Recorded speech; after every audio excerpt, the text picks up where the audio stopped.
Olha, graças a Deus, depois que foi feito o grande ajuste, né, que eu acho que assim, não, a Estrela, ou mesmo o setor de brinquedos, ele não tem nenhuma crítica à ideia de você fazer um processo de abertura de mercado.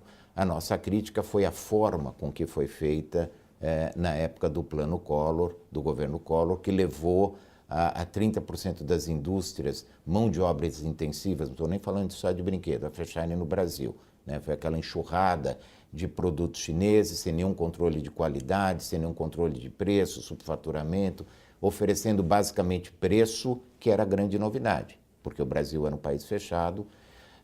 Ao longo do tempo nós fomos nos organizando, ganhando competitividade, a Estrela era altamente verticalizada, 13 mil funcionários, chegou a um momento de ter praticamente 700 funcionários, de 500 a 700 funcionários, praticamente com redução total da produção aqui, a gente iria virar também um grande importador, mas ao longo do tempo, e aí um trabalho da nossa associação, da Brinq, junto com o governo federal, Receita Federal, Polícia Federal, de você incentivar o governo a ter normas e controle de preço mínimo na importação para evitar o subfaturamento, a exigir com que os produtos importados tivessem o selo de garantia do Inmetro, já que o Brasil sempre teve uma norma de qualidade e segurança do brinquedo das mais rigorosas e os produtos importados entravam aqui sem nenhum controle.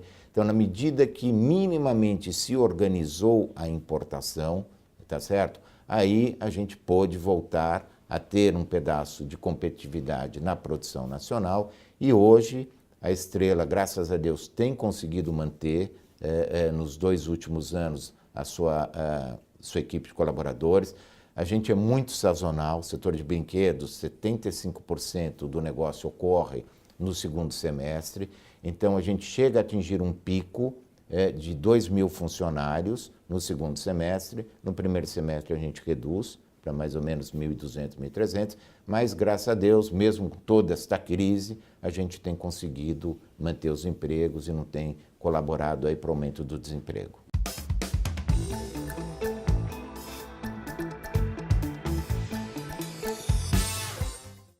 Olha, eu vou dizer que, graças a Deus, independente da reforma trabalhista, os problemas que nós tínhamos eram muito pequenos, muito pequenos. Já foram muito grandes no passado, muito grandes, mas, primeiro, com o fato da gente ter saído da cidade de São Paulo, ter ido para o interior, ter ido para o interior de Minas Gerais, você ter um impacto social e econômico nesse município altamente relevante, então você passa a ter uma relação com a sociedade local totalmente diferente.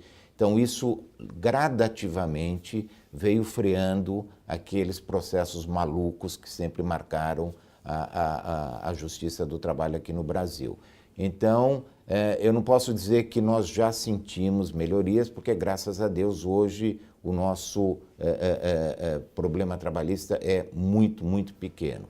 O que eu sei é de outras empresas, de outros setores, de advogados trabalhistas, que falam que houve uma mudança, sim, radical, com a diminuição drástica daqueles processos que você sabe de um funcionário que vem reivindicar valores equivalentes à folha de pagamento da companhia toda e que no passado era comum esses processos caminharem e você ou perdia no final ou era obrigado a fazer um acordo ou que você gastava de advogado era quase o equivalente. Então, foi um grande bem que o governo Temer conseguiu aprovar essa reforma. Ela vai trazer muita competitividade à produção industrial, ela vai poder fazer com que as empresas efetivamente comecem a dar até mais para os seus funcionários, porque na medida que ela deixa de ter passivos e reais para cobrir questões trabalhistas que não faziam sentido, ela passa a ter muito mais fôlego para aqueles sim que são os bons funcionários poderem ter uma premiação, uma remuneração mais adequada. Então, acho que foi muito importante, para mim é um marco, infelizmente parou por aí, eu acho que o Brasil vinha encaminhando outras reformas. Para o setor industrial, uma reforma tributária é vital, né? Hoje, o maior problema das indústrias é as amarras dos impostos, não só pelas alíquotas abusivas, mas também pelos os prazos de recolhimento de tributo. Aqui você recolhe tributo no Brasil, eu estou falando de todos eles, estaduais e federais, muito antes de você receber a duplicata do seu cliente. Então, isso exige um fluxo de caixa insano, que você é obrigado a pegar dinheiro para pagar o governo antes de receber do seu cliente. Enfim, a famosa reforma da Previdência, que eu acho que é um consenso acho que geral para a sociedade que precisa ser feito. Eu acho que o Brasil, e eu espero que o novo presidente faça isso, efetivamente inicie um processo de reformas e diminua o peso do Estado sempre em prol da sociedade.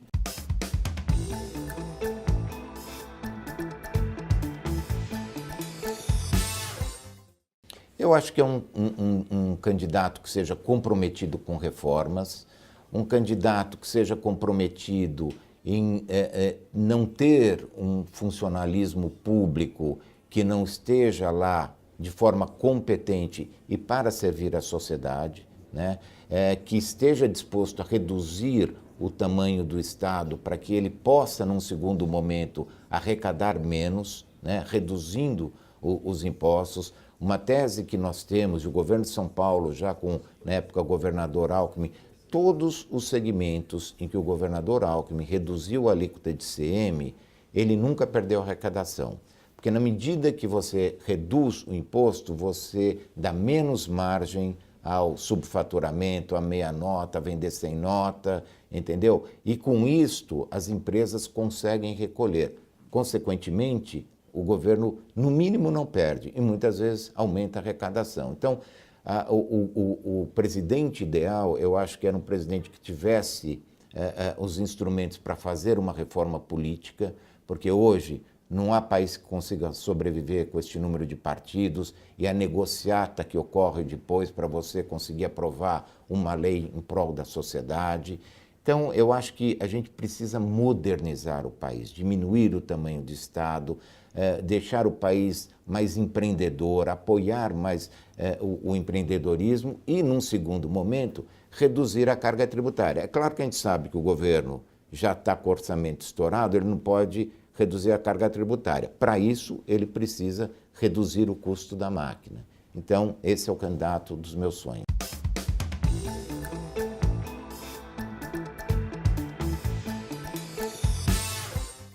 Olha, afeta o humor do mercado, né? Indústria não é mercado, né? Então, acho que quando a gente fala mercado, a gente sempre fala mais das instituições financeiras, dos grandes investidores, aplicação em bolsa de valores. Uma indústria, ela tem que sobreviver. As crianças vão continuar nascendo. Nós sempre vamos ter que conseguir gerar brinquedos, agora livros, agora maquiagem infantil para as crianças, com cenários melhores ou com cenários piores. Então, o que eu digo, e isso é um mote lá na Estrela, é que a gente não pode ser pautado pela agenda econômica. Nós temos que ser pautado pelo nosso mercado, pelo nosso consumidor. Se há uma perda de poder aquisitivo, nós temos que ter a capacidade de lançar produtos de qualidade a um preço mais baixo. Se a economia está expandindo, a gente pode ser mais agressivo, ampliar a nossa coleção, trazer produtos mais sofisticados. Então, nós temos que ter essa capacidade, mas não podemos, e um exemplo é que este ano, com toda a dificuldade econômica, a gente acabou decidindo entrar em novos segmentos, talvez demorando para ter um retorno num prazo maior do que se a situação econômica fosse diferente, mas o que a gente entende é que quando a economia voltar a crescer, nós já vamos estar plantados em 2 novos segmentos, já conhecendo o mercado, as dificuldades, as nossas forças, e temos uma tendência a nos aproveitar de um momento que a economia venha a crescer. Então, qualquer que seja o candidato, eu acho que a gente pode ter um candidato que possa fazer as reformas, isso fazer com que a economia reaja mais rápido ou mais demorado. Não acredito que vai ter um candidato que não faça a reforma trabalhista, porque ele não vai conseguir pagar as contas no segundo ano do seu mandato. Então, eu acho que as reformas estruturais vão ocorrer, mais rápidas, mais agressivas ou menos, dependendo do perfil do candidato, mas eu acho que hoje a sociedade tem um consenso de que algo importante precisa ser feito. As pessoas não aguentam mais conviver com 12, 13 milhões de desempregados, as pessoas não aguentam mais conviver com esse volume de impostos que você paga, recebendo muito pouco do Estado, em termos de qualidade. Eu acho que isso deve estar na mente de qualquer candidato que venha vencer.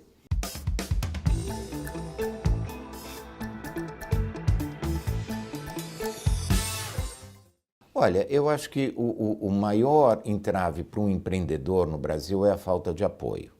Eu acho que, embora a gente tenha um banco que foi criado para apoiar o desenvolvimento e apoio às empresas, hoje, mais do que nunca, fica claro qual foi o perfil ou a utilização desse banco nos últimos anos. Foi para tudo menos para apoiar projetos de desenvolvimento econômico e social.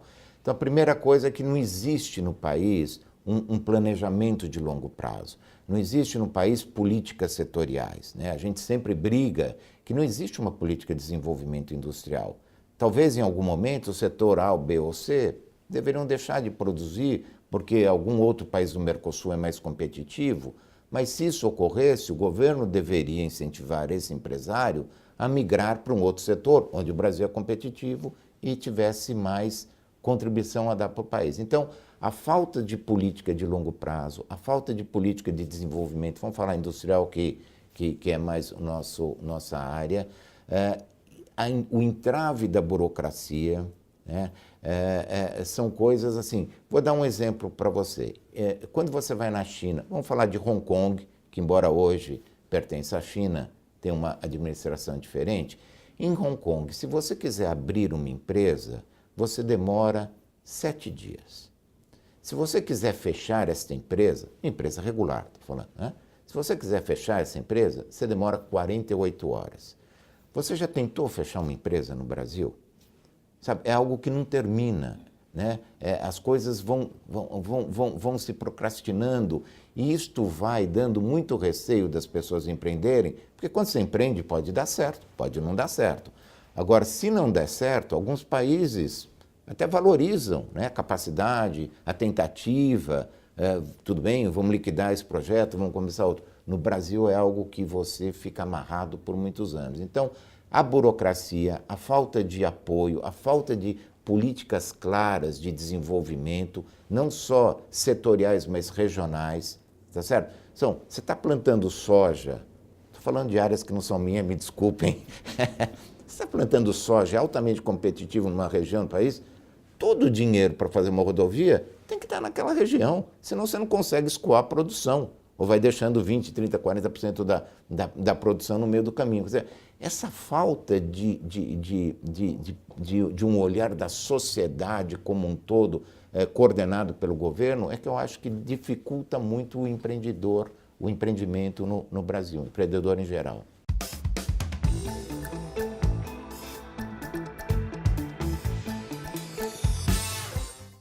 Para um jovem empreendedor, nunca se afaste do seu sonho.